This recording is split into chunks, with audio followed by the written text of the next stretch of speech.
तिकडे खासदार संजय राऊतांनी सलग दुसऱ्या दिवशी सत्ताधाऱ्यांचा गुंडांसोबतचा फोटो ट्विट केलाय। राऊतांनी मुख्यमंत्री एकनाथ शिंदे, मंत्री शंभूराज देसाईंचा पुण्यातील कुख्यात गुंड निलेश घायवळ सोबतचा फोटो आता ट्विट केलाय। हे महाशय कोण आहेत असा सवाल राऊतांनी विचारलाय। तर राऊतांचेही अनेक फोटो आम्ही दाखवू शकतो असा इशारा मंत्री दादा भुसेंनी दिलाय।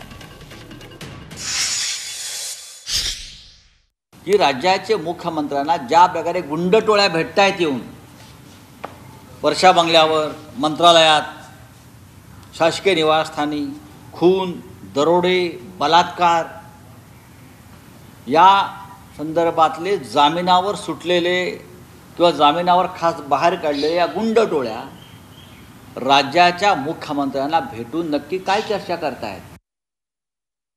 इतक्या किरकोळ गोष्टीचं त्याचं काही बाऊ करणं, आता जे असा आरोप करत असतील त्यांच्या सोबत पण असे शेकडोने फोटो आपल्याला दाखवता येतील।